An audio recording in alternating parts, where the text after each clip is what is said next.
ইয়ে, তোমার নাম কি? আমার নাম দিয়ে তো আপনার দরকার নেই।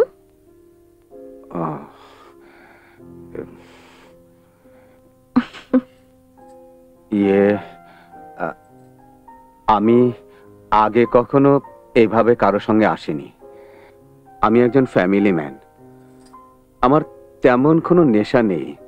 মাঝে মাঝে সিগারেট খাই, আগে পান খেতাম জর্দা দিয়ে। ও,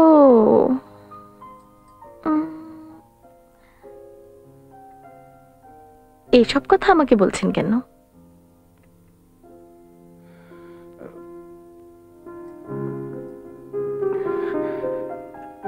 তুমি গান জানো? না, জানি না। আর জানলেও নিশ্চয়ই আপনি চান না আমি এখানে একটা গান শুরু করি, নাকি চান? না না না, তা চাইবো কেন? ইয়ে, সবকিছুর তো একটা সময় আছে। ইয়ে, একটা কিছু খাবারের অর্ডার দিলে ভালো হতো। আপনি কি আমাকে অন্য কোথাও নিয়ে যাবেন, নাকি সারাক্ষণ এখানে বসে গল্প করবেন? আমি তোমার কথা বুঝতে পারছি না। কোথায় নিয়ে যাব তোমাকে? সে তো আপনি ঠিক করবেন, কোনো হোটেলে কিংবা আপনার বাসায়। না না না, বাসায় না। বাসায় আমার স্ত্রী আছে, মেয়ে ক্লাস 5-এ পড়ে। ও, তাহলে কোনো হোটেলেই চলুন। হোটেলে মানে? ভয় পাচ্ছেন? দেখেন, সব আপনার ব্যাপার। আপনি আমাকে টাকা খরচ করে এনেছেন, আপনি ঠিক করবেন কোথায় নেবেন না নেবেন। এখান থেকেও ছেড়ে দিতে পারেন, শুধু শুধুই আপনার টাকাটা জলে যাবে। ইয়ে, কোনোদিন এভাবে আসেনি তো, তাই। সেদিন পেপারে পড়লাম কোন হোটেলে যেন পুলিশ রেড দিয়েছে। তাহলে থাক, আমরা বরং এখানে বসে বসে সময় কাটাই। অবশ্য আপনি চাইলে আপনার জন্য কিছু একটা করতে পারি।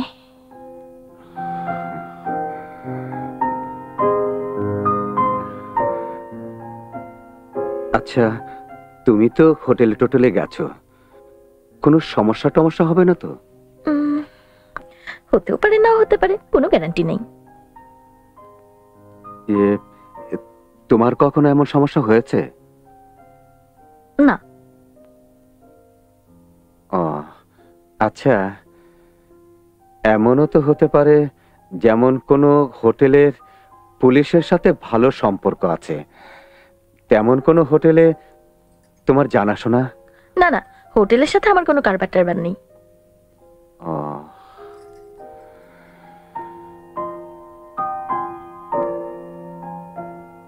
তাহলে আজকে বরং উঠি। সেই ভালো। তুমি কি কিছু খাবে? অন্তত স্যুপ টুপ জাতীয়। না থাক, আপনার খরচ বাড়িয়ে লাভ নেই, এমনিতে আপনার অনেক লস হয়ে গেল। না না, আমি টাকা পয়সার কথা ভাবছি না। হঠাৎই এমন একটা ইচ্ছা হলো, আর সুযোগটাও এসে গেল, তাই আর কি। বড় কোনো হোটেলে গেলে তেমন একটা ভয় নেই, তবে আপনার অনেক খরচ হয়ে যাবে।